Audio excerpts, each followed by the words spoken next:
啊啊啊！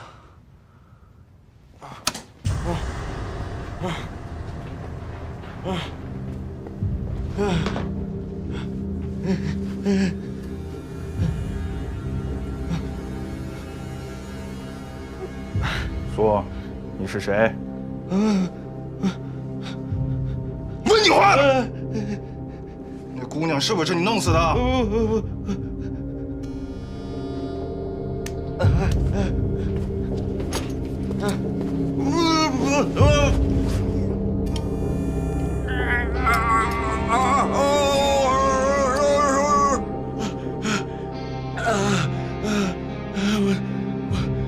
之前那个女的是我弄死的，我其实不想弄死她，我不敢杀人，我也不知道我怎么弄的，她就断气儿了。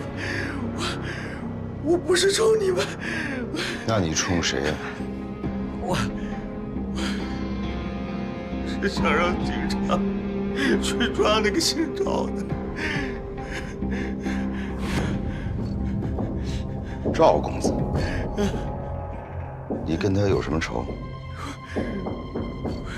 我本来只是想找他要点钱花，但是他不但不给我，他还把我店砸了。我真是逼急了，我才去跟踪他。然后我就看见你们替他在街上绑女人。等等，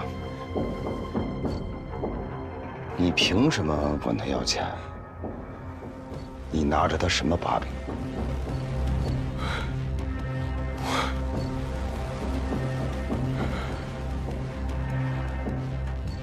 是拿着他的把柄。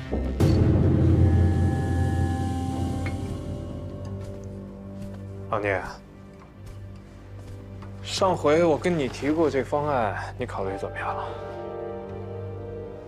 哎，我跟你说，最近我找了几个大金主，他对我们电机厂这项目都很感兴趣。改天啊，约着他们一起出来聊聊。你那想法不是不行，兄弟，是这么个理儿。工人们本来对我就有偏见，要不是我亲口对他们承诺了对他们未来的岗位规划，现在的安置费怎么会降到这么低？这不就是我找你聂主任合作的原因吗？你聂主任最擅长的不就是因为谁不听话，你就可以铲谁吗？两码事儿。我聂宝华经营了这么久，就为了，还真把我当打手啊！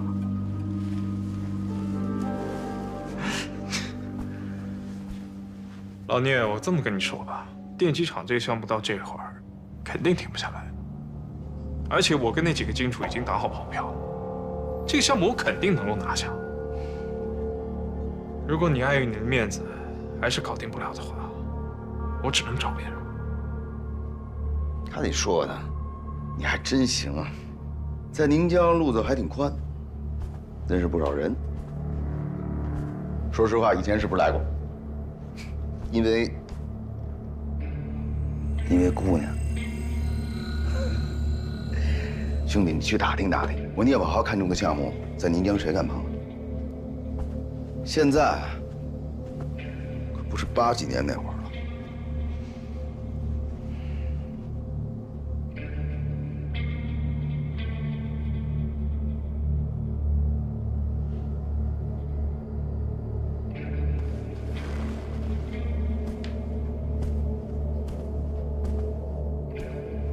老聂，我还是那句话，我之所以找你聂主任合作，是因为我看中了你的能力。但是电机厂这项事儿得先办好，房子更得盖。你好好考虑一下我说。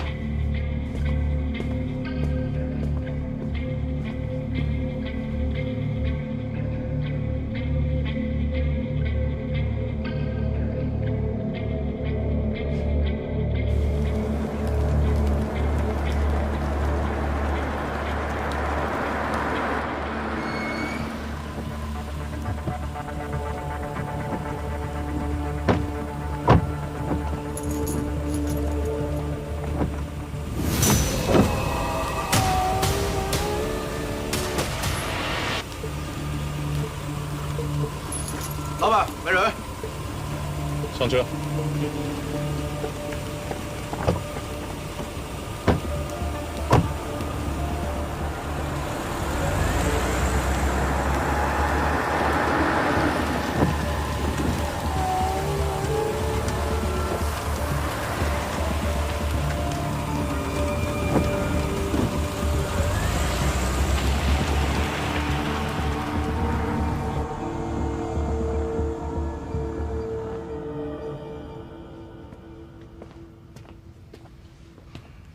赵公子果然去了有缘餐厅。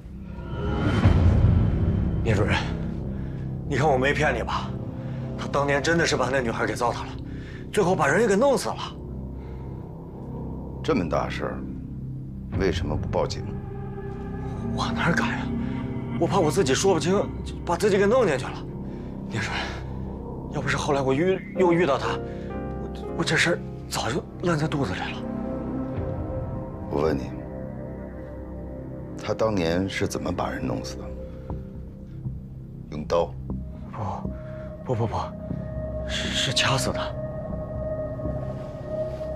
聂主任，我求求你放过我，好不好？我真的是只想对付那个姓赵的，我没想到惹到您头上。你要是放过我，我做牛做马报答你。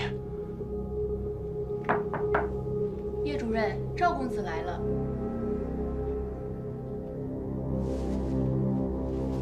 我去一下。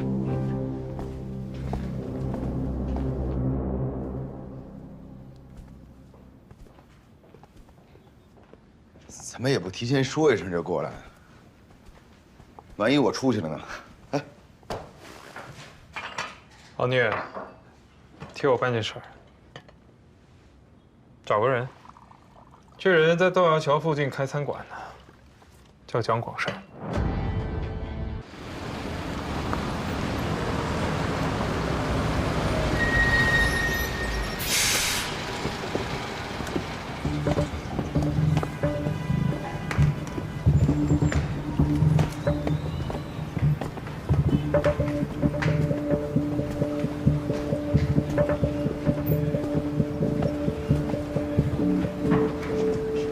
不好意思呀，归队。摊子，我的问题。你没事吧？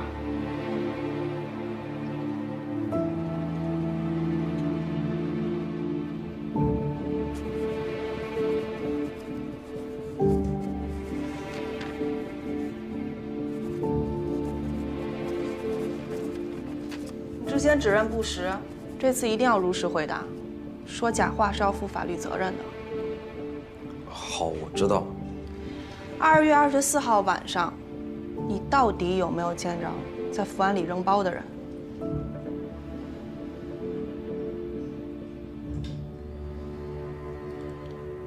其实那天我只看见一个背影，并没有看到他的正面。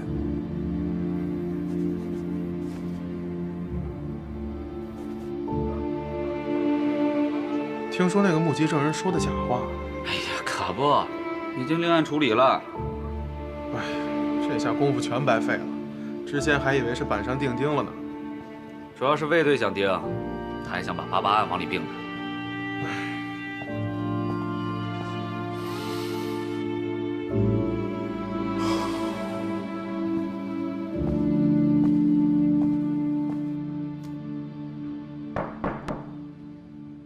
进。哟，啊，梁局，快坐。怎么？我听说案子又陷入僵局了。看见抛尸人的那个男青年啊，已经承认，他看到的只是个背影。对体貌的描述呢，也是稀里糊涂，所以啊，这条线，这不等于断了。另外呢，尸块里的碎石也被证实不是来自呢梁云家的现场。现在呢，唯一让我们高兴的，就是梁云找到了，人还活着，活着。据他本人说，他跟薛家健分手以后呢，跑到外边旅游散心去了。我们呢也找旅行社进行了核实，情况基本属实。不管怎么说，不再多出现新的受害者，就是好消息。另外，我听说 DNA 的检测结果也出来了。对，鉴定结果呢，可以认定死者是于爱青。这对我们来说，也算是个不小的收获。最关键的是，薛家健被咱家丫头用乙醚的案子给摁住了。虽然说现在只有性侵的线索，但是碎尸案还是可以沿着这条线索继续查下去嘛。表姐，别安慰我了。现在可以认定啊，薛家健根本就没有抛尸的时间，所以啊，碎尸案这个凶手一定是另有其人。至于魏国平呢，死抱着88案，非要跟薛家健外出这个时间的巧合点往一块捏，驴唇不对马嘴，成为不了直接的证据，是不是？一码归一码吧。在整个案件推进过程当中，他的表现还是不错的。救高秀莲、找艾莹、抓薛家健，都是他和3队做的。你就别夸他了，再夸他更摁不住了。光去闯现场就这一项，就必须要严肃处理他。说实话，一开始所有的证据都指向薛家健，大伙在心里啊也基本上认定他就是真凶。现在突然被推翻了，这搁谁那儿都会被闪一下。闪？魏国平闪的太少了，他应该再多闪点儿。你呀，就是嘴硬。真的不心疼这个徒弟？怎么办呢？这我抓的是全局的业务，我不能为他一个人考虑吧？这个事情对他的打击可真是不小啊。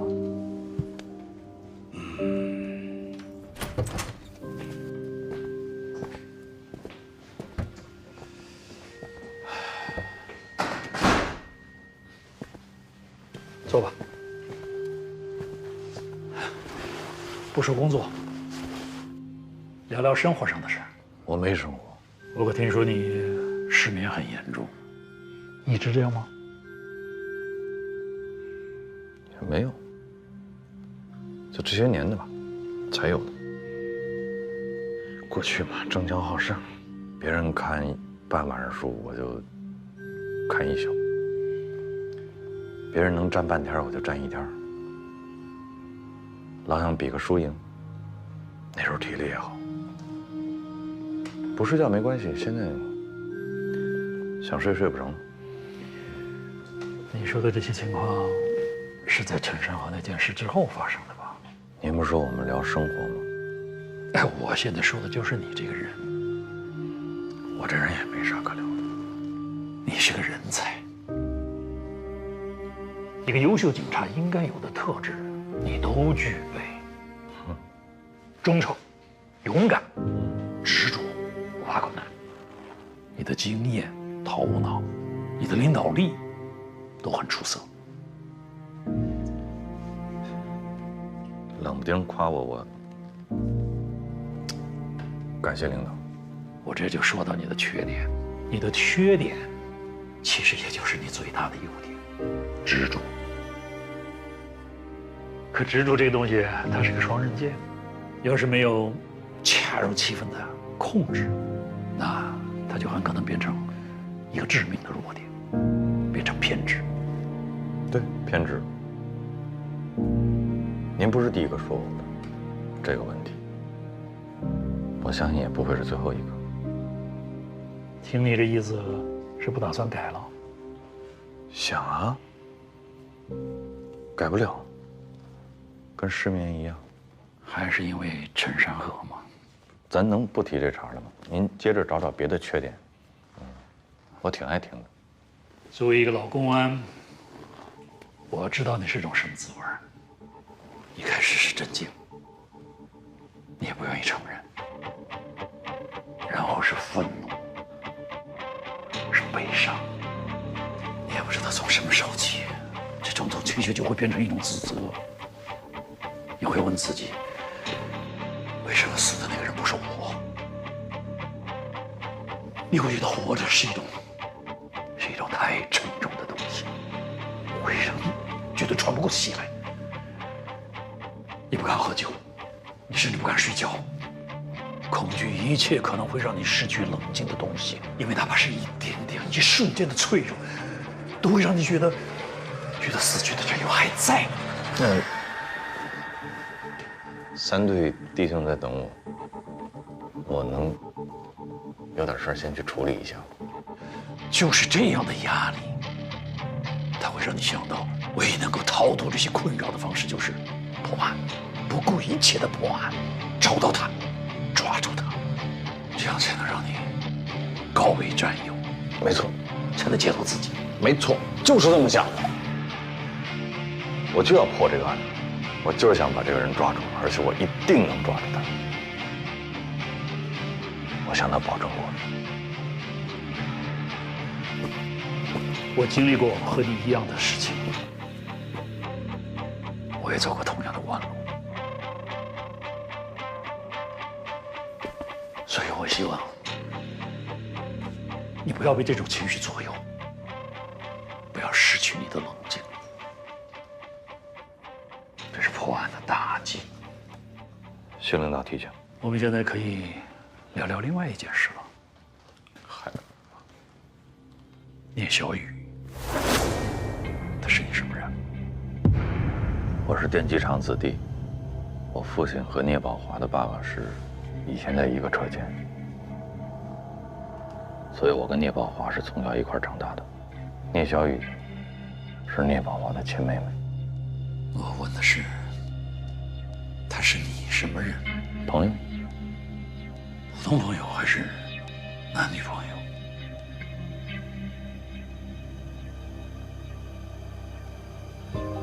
到目前为止，都是普通朋友。刑警队长和重点人物的妹妹可以交朋友？为什么不可以？他没有违法犯罪。你不要误会，警察要查案，社会关系要过。我知道，水至清则无鱼，我懂。不过一定要把握好分寸，不能越界。没有越界，一直都没有。而且他跟他哥不一样，聂宝华所有的事情，聂小雨都没有参与过。这我相信，但这里边的关系毕竟还是很敏感，瓜田李下嘛。你又是这么一个身份，还是要避嫌，尽量。现在我可以走了。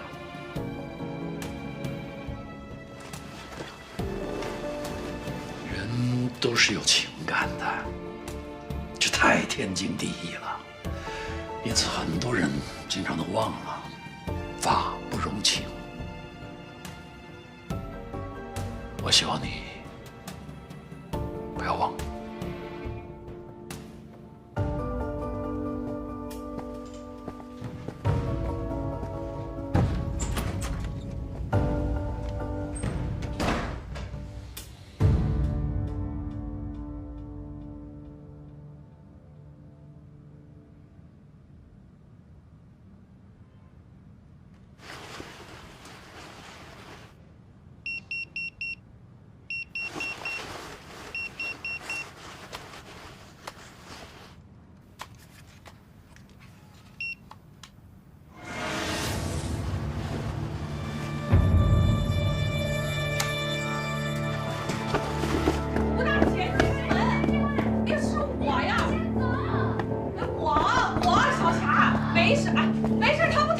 站上！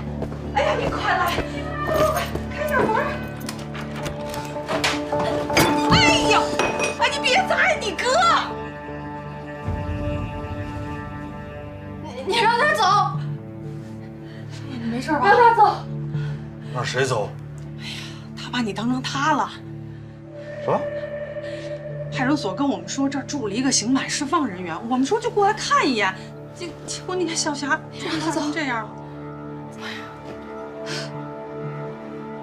人在哪？那儿，对面。谁呀？这是？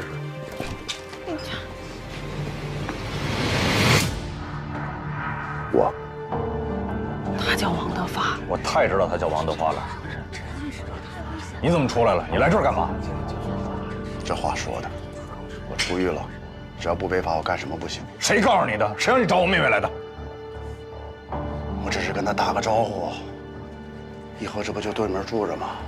你住这儿啊？你没家呀你？我是没家，坐牢第3年，我妈就死了，所以我把老房子卖了，我重新找个地儿住不行吗？这是租的房子是吧？应该是，之前都没见过。咱俩不废话啊！我通知你，今天你马上你从这儿搬走，有多远搬多远，你听明白了吗？你别吓唬我，我现在懂法了。作为合法公民，我选择住哪儿是我的权利和自由。你妹妹哭也好，闹也好，在我没有侵害她之前，我不需要承担任何法律责任。她怎么想，跟我没关系。哎呀！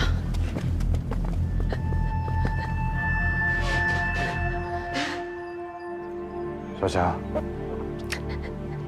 你让他走，让他走。麻烦过一下。好，谢谢。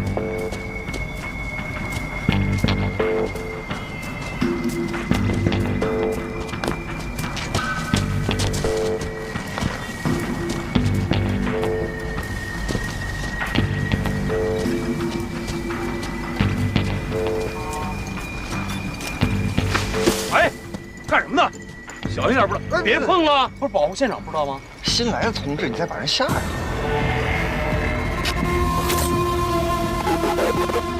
没事吧？我第一次见尸体的时候，我差点没吐了。跟2月26日那起有关联吗？致命伤是一致的，利器切割喉咙。从伤口的走向来看呢，也都是左撇子干的。还有，死者都经历过性侵。上一起案件的受害者头部有钝器伤，指尖里残留有凶手被抓破的皮肤组织，跟这一次还是有不同的。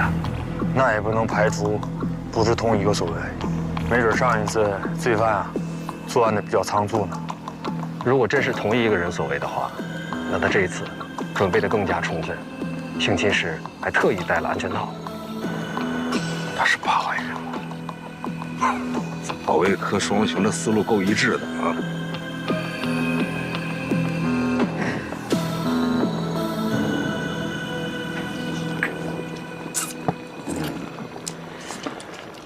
排查的怎么样了？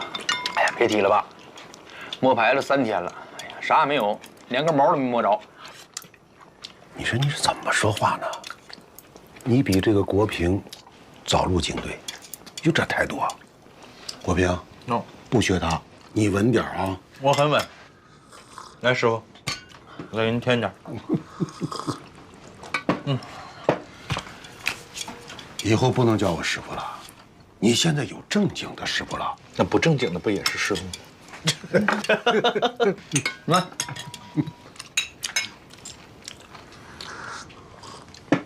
反正我是电机厂出来的，我也是您给培养起来，我才当了警察的。哎，所以您一辈子都是我师傅。您知道现在公安局的人跟我们俩叫什么吗？叫什么？保卫科双雄。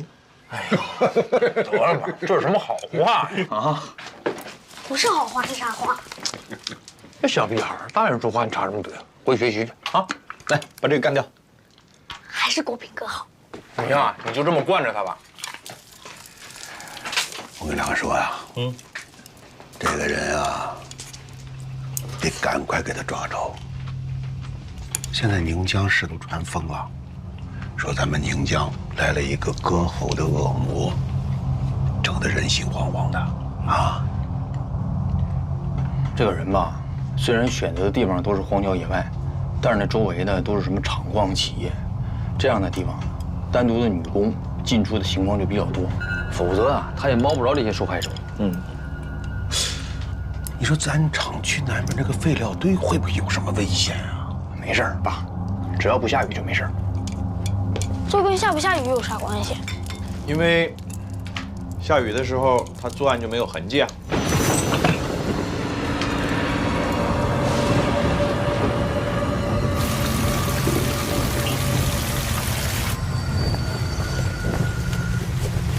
哎，下这么大雨，你们干什么去？巡个逻嘛，没事啊。我哥和国林哥出去抓坏人。你换衣裳干啥呀？我跟你们一起去。哎，你好好学习去，想要当警察，先考上警校啊！警校没考上了，那能行吗？去，回去。走吧。走了吗？今天注意点啊！能不能抓着坏人，还得看运气呢。好，警察，哎，出了事情。哎，注意安全啊！哦。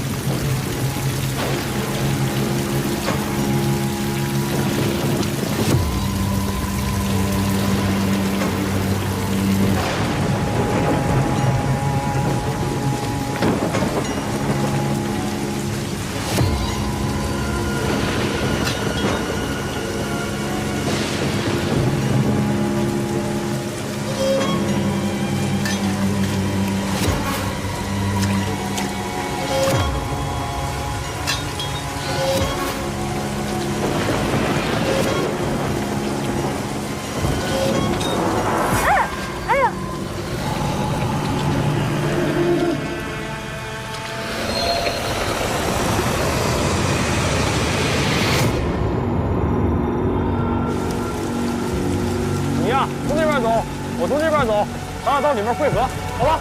好。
那边。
88年到92年系列杀人案，简称88案，受害者全都是年轻女性，生前遭受性侵，死亡原因为利器切割后部。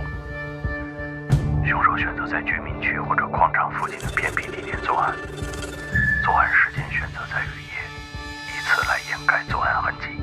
从受害者伤口判断，凶手是左撇子，作案手法残忍熟练。92年，凶手在最后一次作案后突然消失，至今下落不明。嫌疑人有没有脱离你的视线？你比陈山和童志距离嫌疑人更近，但你为什么晚到了？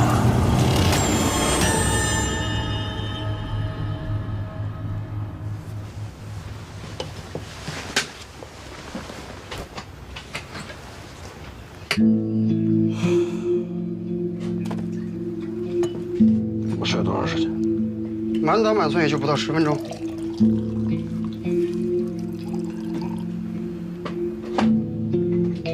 中了大奖了。要不你再眯会儿。睡不着了，神经衰弱就这样。那你得多难受啊！我值个夜班都得缓好几天呢。这些都完事了吧？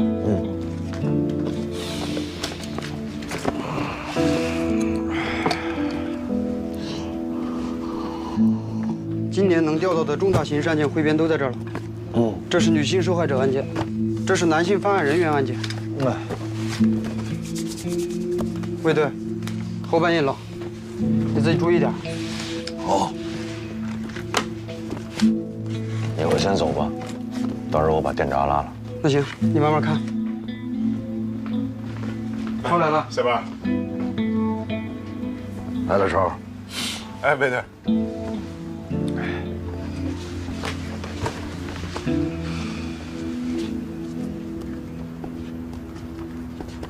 卫队，那个兰园抢劫案在哪儿呢？刚才抓了一小子，好像就是正主。东边左手第3排，628、629那一块。0628。我记得当时一共报过3起吧？第3起没法并案。0928那块。你蹲下来。右手边，928，你看看。为啥呀？因为头2起都是一脚踹门而入，第3起不行。一扇门上6个脚印，无论是破门方式还是力度，都跟前2起不一样，所以没法并案。哦。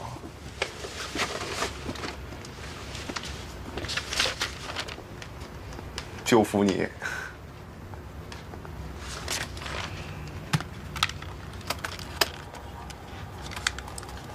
怀中市428强奸杀人案，受害者为中年女性，生前确实遭到过性侵，但是经过尸检发现，致命伤在颈部，水果刀穿刺而成，而且还有多处的反抗伤，可见凶手暴力侵犯的力度并不大。所以不能和88案并案。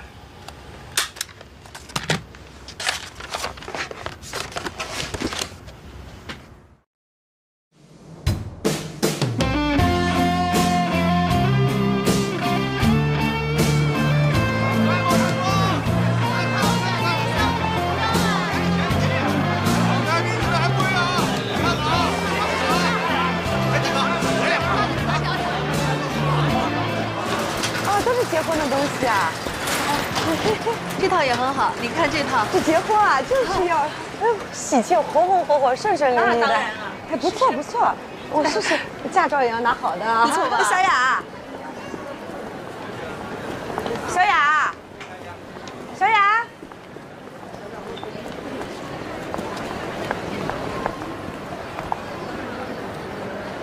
刚从香港带的货，全宁家，就我家有。哎呦，小雅，你在这儿啊？那个床单被罩多喜庆啊！你喜欢啊？老板是吧？哎，拿双37的。哎，马上给你包啊。挺好看的。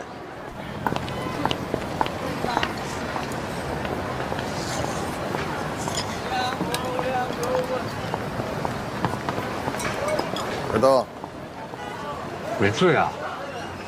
他说真稳。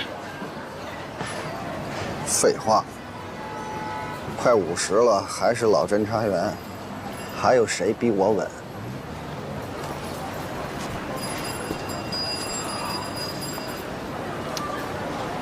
真不知道。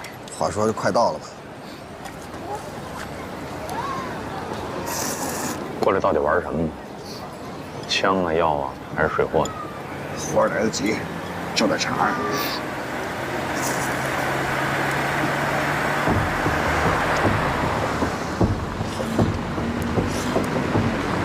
等会儿，等会儿。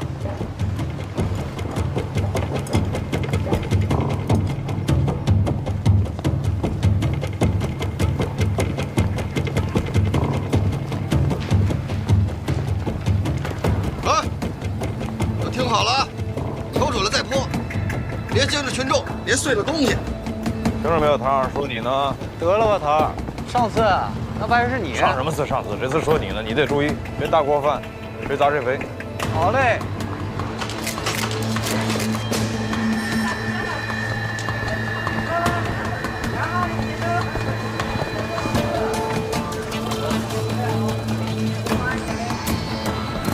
吴老子，不用找了。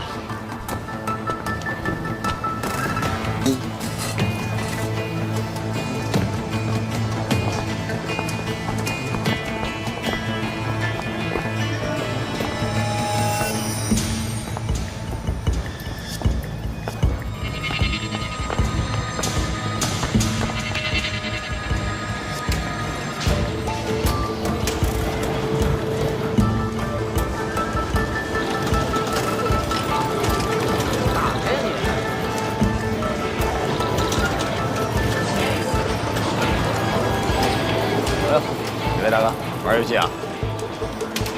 老板在吗？老板没在。哎，干什么？老板不在，老板不在。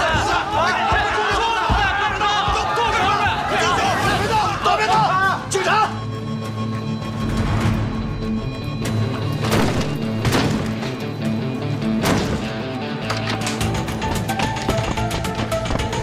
起开！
走，走。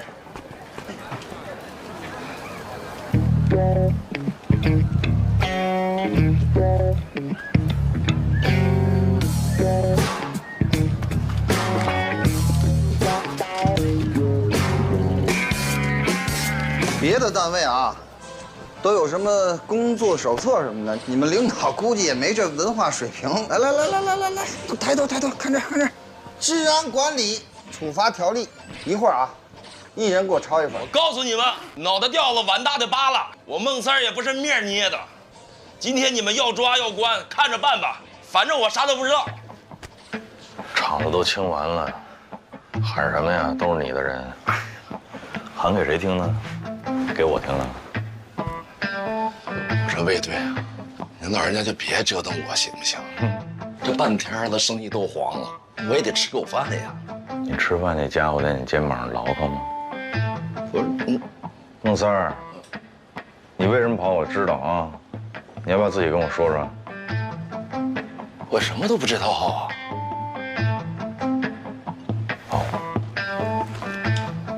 那你知道我外号叫什么吗？当然知道，为无期呀。哦，就是您老人家办的案子都是从无期徒刑起跳。那你要不要琢磨琢磨，再重新说一说呢？我真啥也没干呀。你在这儿跟我说，我能帮你什么？你心里清楚。你现在不说，我带你回去说，性质就变了吧？你要不要重新琢磨琢磨怎么说？别给脸不要。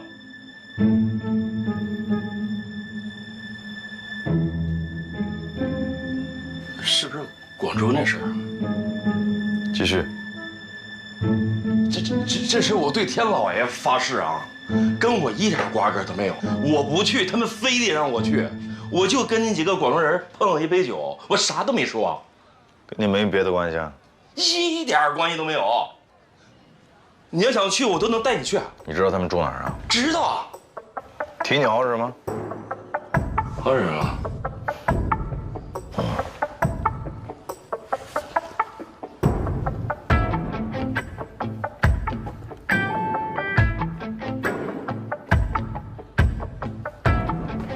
链哪儿买的？借我试试呗。这金的。哎呀。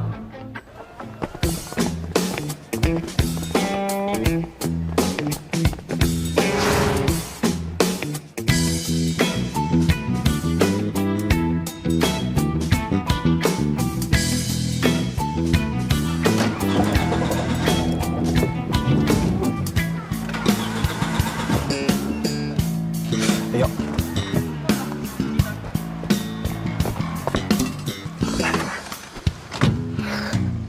笑，不带脑子呀！一天到晚给我丢人。你刚才不给把碗打碎了吗？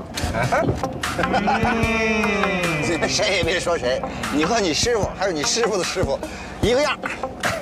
我交钱了。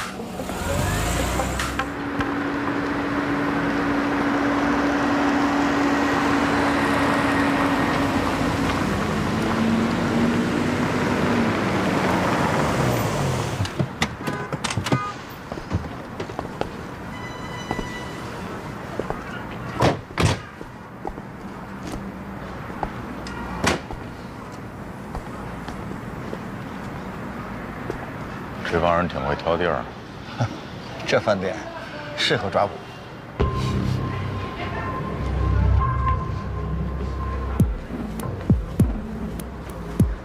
欢迎光临，请问先生几位？自己不会数啊？山无敌。你好，这边。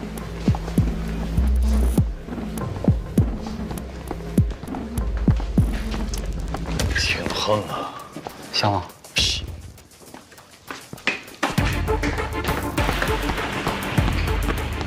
前面就是珊瑚天。我行了，妹妹，你先忙你的去吧，不用管了啊。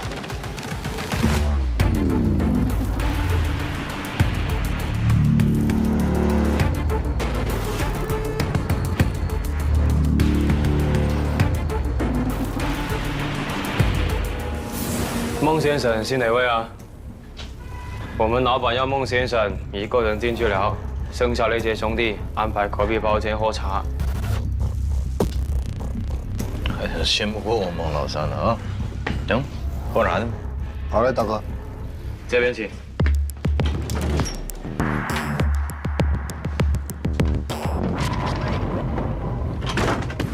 哎呦，兄弟啊，真家伙呀！哎，你们那边什么价啊？给我们弄一匹呗。你干嘛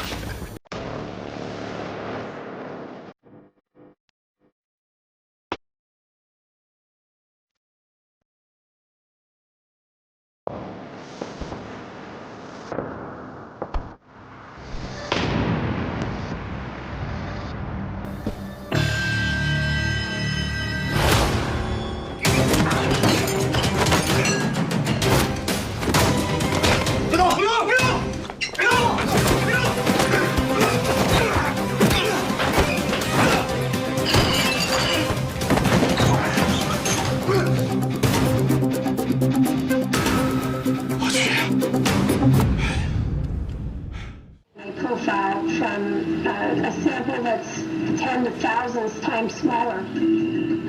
研究人员。哎，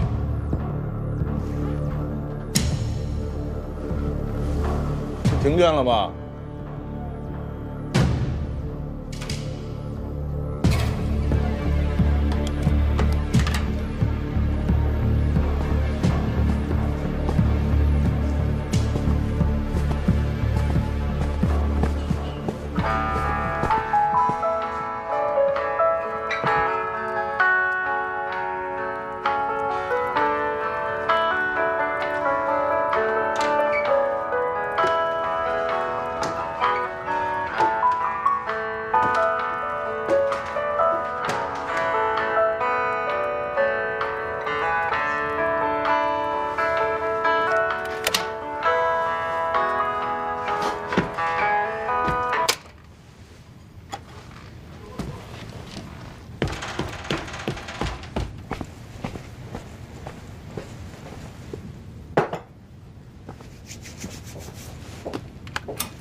病啊！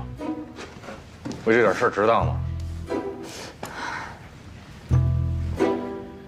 闹什么幺蛾子啊？老头，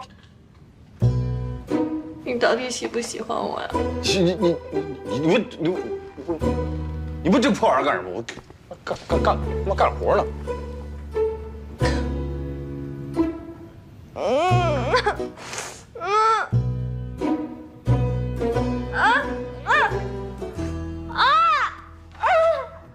轻点，轻点。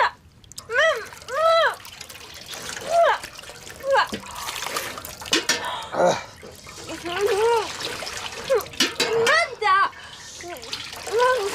你弄得我。好了吗？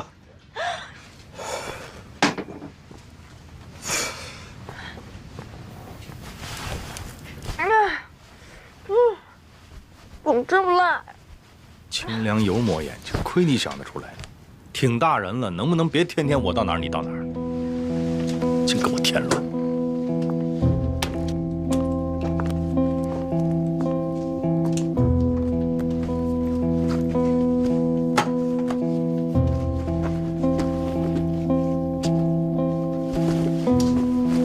我今天过生日。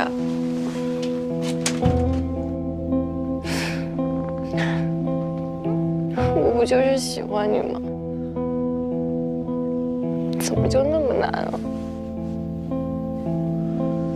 你赶紧找一个你合适的人，你赶紧嫁了，我觉得挺好的，别在这我耽误功夫，啊！你好好的呢，咱俩还能当哥们儿处着，你就这么闹，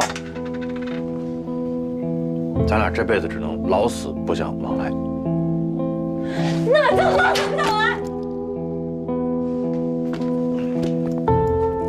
老头，你是不是嫌弃我？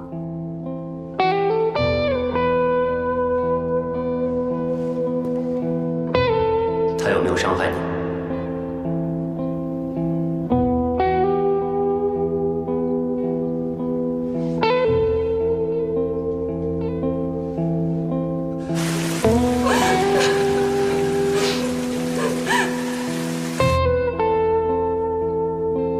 没有。你确定吗？我确定。没有。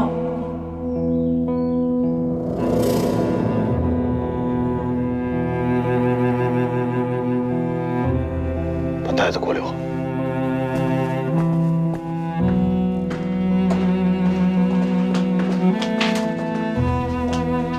梅国平，我再也不理你了，我说的是真的。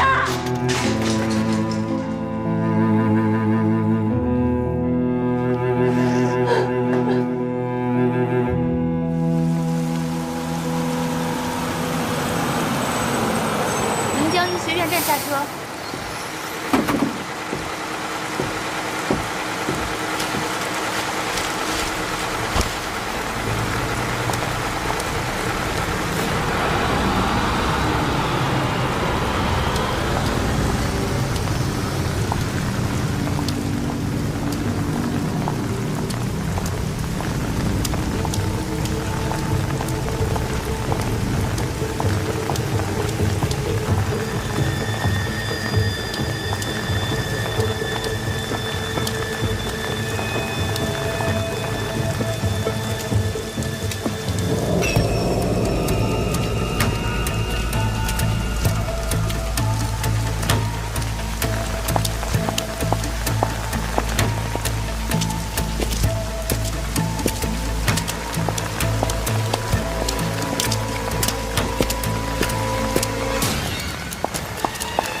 出租车。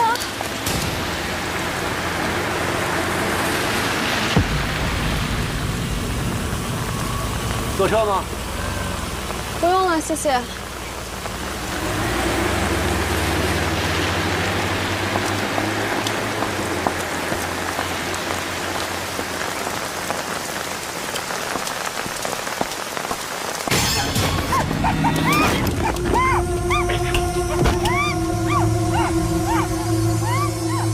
我市气象台在凌晨2点发布了暴雪蓝色预警。今天6时，我市迎来了近10年来最大的降雪。到明天14时，宁江市将持续雨夹雪。降雪带来的降温和冰冻天气可能会影响您的出行，希望市民合理安排出行。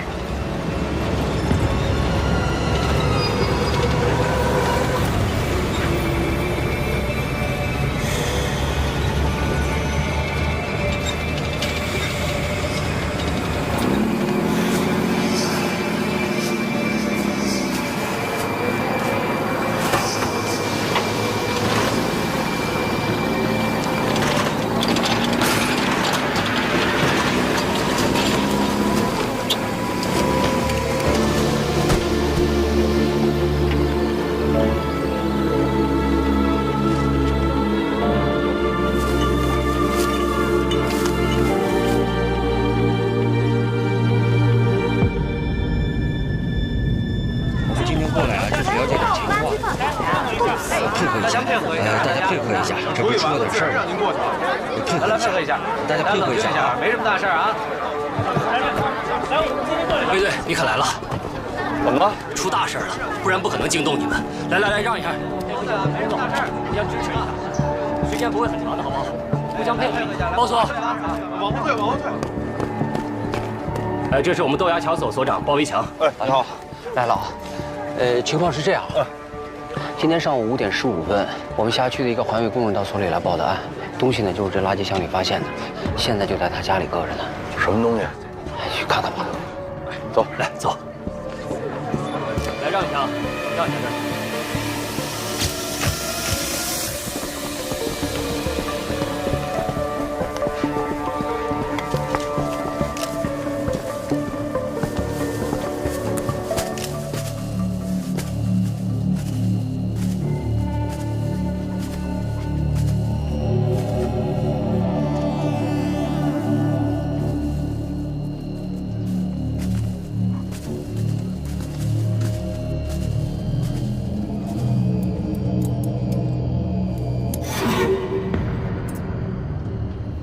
这是什么肉？疑似部分人体组织。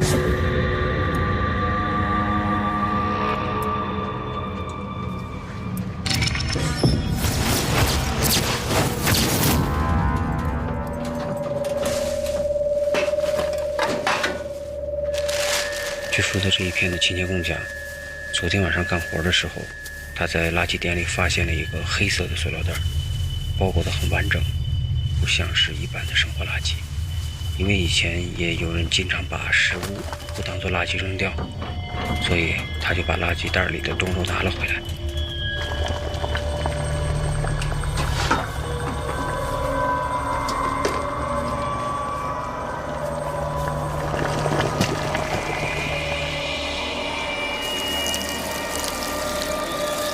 回到家里，他烧了水，打算为肉解冻，结果就发现了人的牙齿。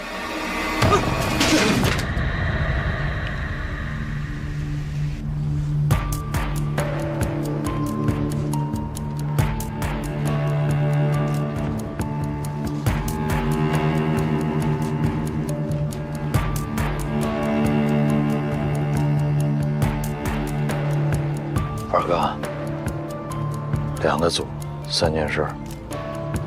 把今天所有咱们到场的警察都分成2个组，让咱们刑警做主导。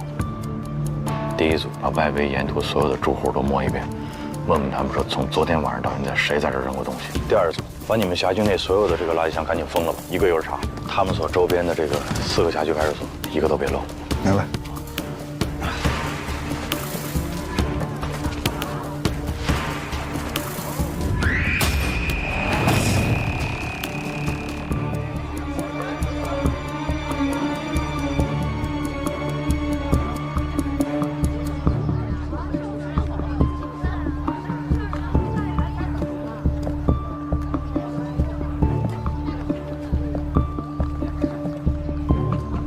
来配合一下，马上。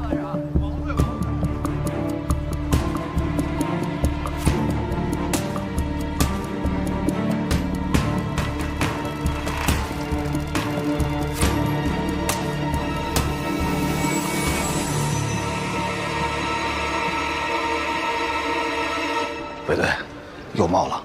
哪儿？四坡路。3队上车。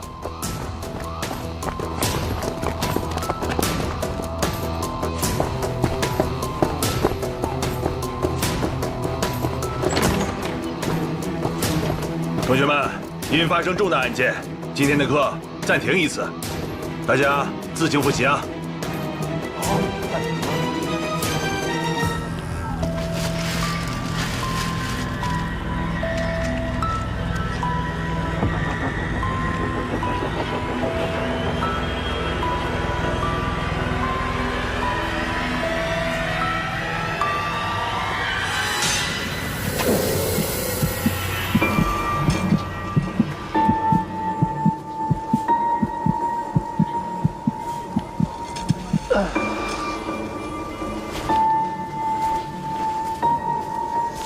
陈勇，去那边看看，了解情况。好，你跟我走。大姐，麻烦问一下，那段垃圾什么时候清的？我们一般是早晚各清理一次。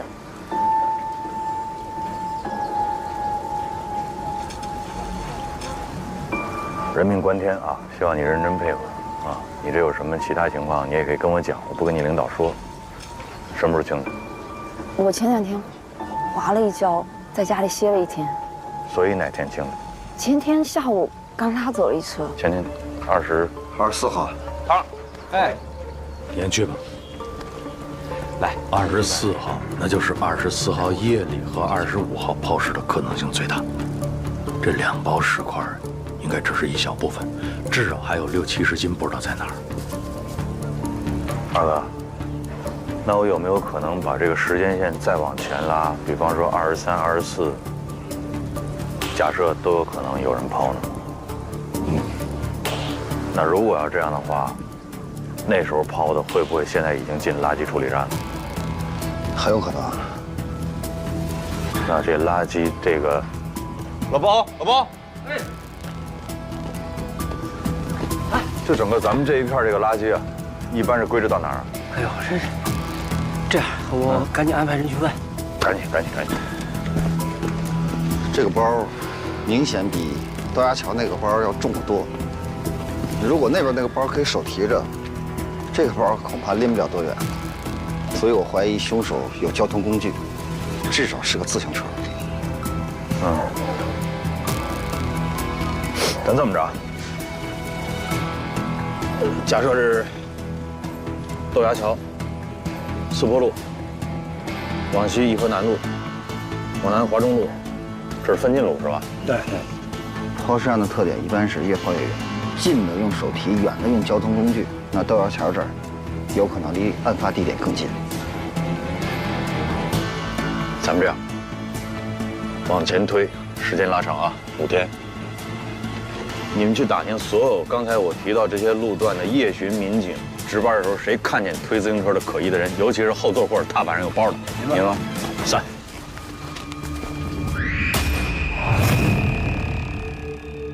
情况怎么样？结合刚才豆芽桥的，基本上是可以确定是人体组织，但是具体情况呢，要回化验室才能确认。你回化验室那是肯定的啊。你现在就是说，在假定的情况之下，你能给我什么？你估计大概时间紧迫。根据牙齿的情况，可以判断是个年轻人。有多年轻？15到35岁之间。面太宽，你给我收点。不是，它这里面是有一个生理差异化的问题，我们需要考虑。收。根据我的经验判断，20到25的概率最大。性别？这个是真不知道，我们现在掌握的证物太少。好，明白。谁让你来的？水库看好了？水。对。目前什么情况？今天早上，你讲。是，碎尸案，目前只发现了豆芽桥和这儿的2包，剩下的都没有找到。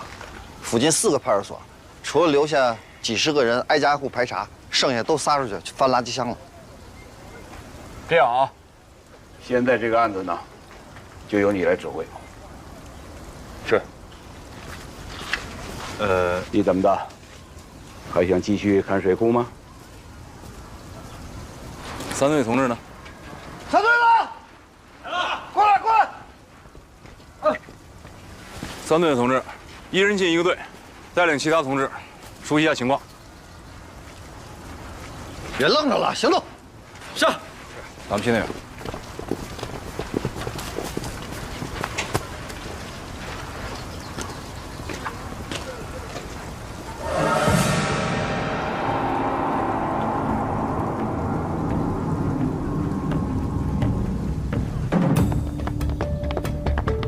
现场的痕迹破坏的比较严重，我们能掌握的也只有这些。廖局，哎，老顾，给你介绍一下，这位是在宁江组织学习的省警校刑事侦查学教授吴克，我们认识。好久不见，老吴。日子过得真快呀，10年了吧？开始吧。目前掌握的线索非常有限。死者是谁？死者的性别、身份、案发的时间、杀人的现场在哪儿？分尸的地点又在哪儿？这些对我们来说都是一概不知。再加上外面，现在这个雨是断断续续下个没完没了，现场痕迹的保存条件呢是非常差，这在很大程度上增加了我们破案的难度。这样吧，我们先请省警校的吴教授拓展一下我们的思路。吴教授，我看还是先听听年轻人的意见吧，他们的思路比较开阔。你怎么看？就是你。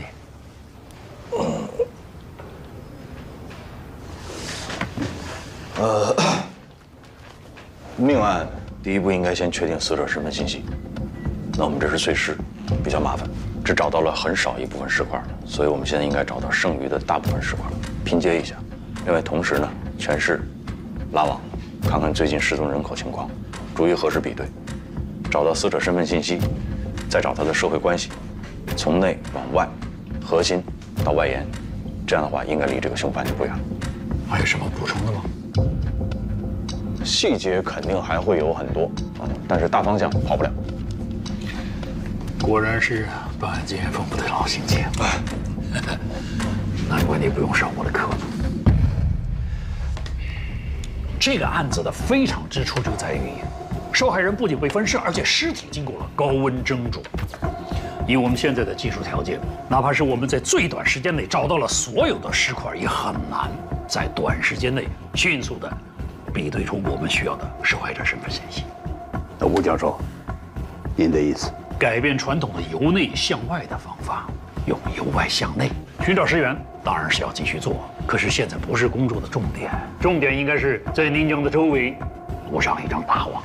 您是说要设卡是吗？对，不是。设卡的前提是我们应该先知道嫌疑人是谁，对不对？你现在鱼都不知道是谁，你就结这个网，你往哪儿撒？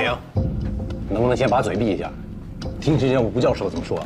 哎，他说的也对啊。单是设卡的话，那真是像大海捞针。但如果我们在织网的同时，想尽一切办法把这条鱼赶出来，那我们就有可能变被动为主动。各位领导同志们，你们想啊，如果这罪犯没跑，在家里边，咱们可以直接把他给堵在家里面。如果他耐不住性子要逃离，在这种仓促逃离的情况下，就是即便咱们抓不到他，这也会留下大量的痕迹，还有线索，是吧，吴大师？好啊。不是，那我们这个尸块还找是不找？谁不让你找了？不是，老魏没说不让你找，是吧？咱们现在是主要找主攻方向。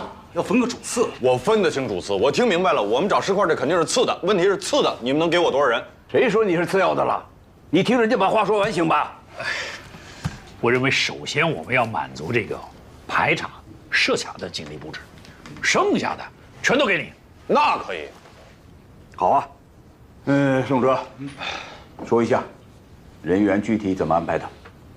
是这样，我们全市干警现在能动用的不到200人。我这边要是拉网排查，最少需要150人。我那50也给你算了呗。真的，200人设卡拦，然后人没到的时候，你们直接把那个垃圾箱替我也翻了，不完了吗？哎，你干什么去啊？我会没开完呢？不是，这这个会我看明白了，我要再开下去的话，我3大队的人都保不住了，对吧？西瓜反正已经有人捡了，芝麻你们还捡不捡？芝麻不但要捡，一粒都不能给我少，知道吗？3队保证完成任务。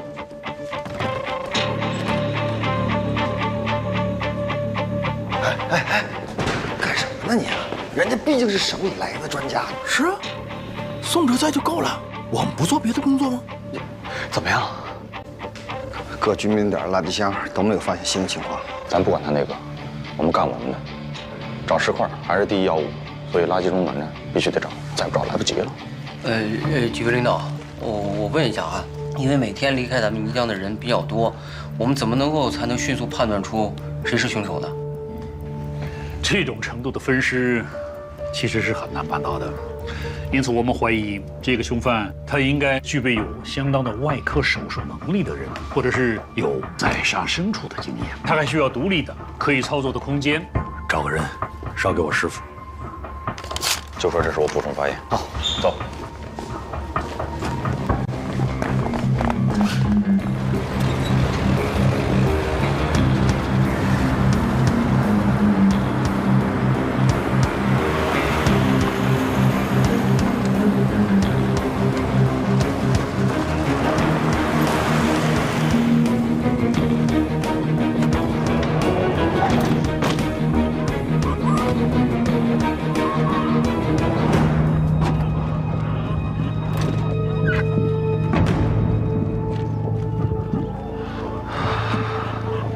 就咱们3队，一个都不给多配，他们那么多人，凭什么呀？凭什么？人多也不一定就强，是吧，二哥？你别说150、200，你2000、2万个人给宋哲，他也不见得能逮着嫌疑人。有的时候，真理往往就是掌握在少数人手里，对吧？是对。走吧。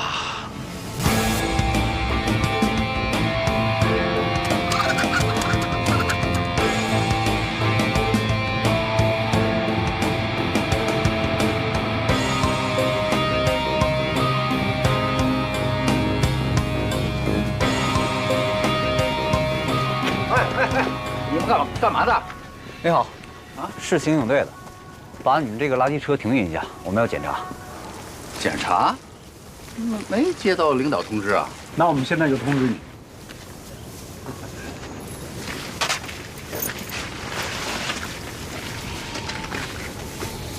你们几位真的要搜这脸？是。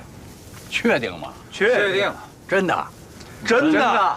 这我得劝你们几个。哎，您就开门吧。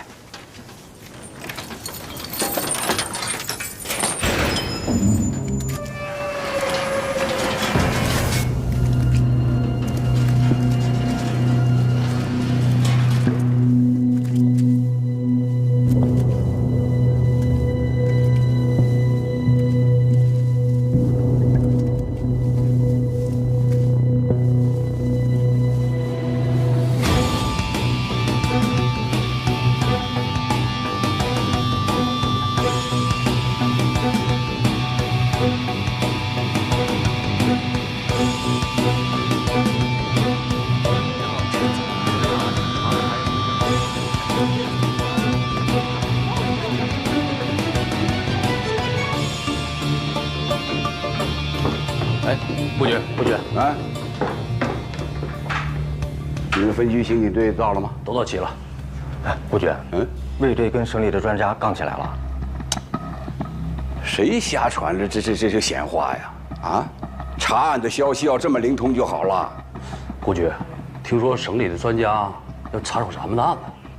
不会吧？我们这案子让别人插手，这太不合适了呀！胡说八道什么？你们不是来办的？顾局，大伙儿都要去支援卫队。对，到底要搞什么？你们？顾局，这是卫队长交给您的。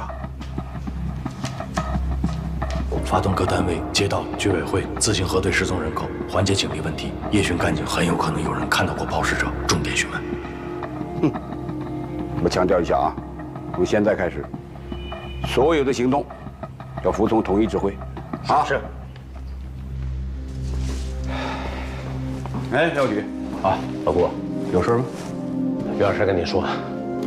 你说说这个魏国平啊，这前段时间我刚刚向上级汇报过干部考察的事儿，这混小子今儿就给我来这么一出。你说说，让上级领导怎么看待咱们选拔干部？难道就让他们看现在年轻人敢在专案组的会议上和领导叫板？哎，是，这种行为确实不应该鼓励。哎，对了，垃圾场那边有什么消息了吗？还没有。廖局，任何侦破工作，除了严谨缜密的刑侦手段，运气也是缺不了的。做，就他那运气，完了啊！我走了。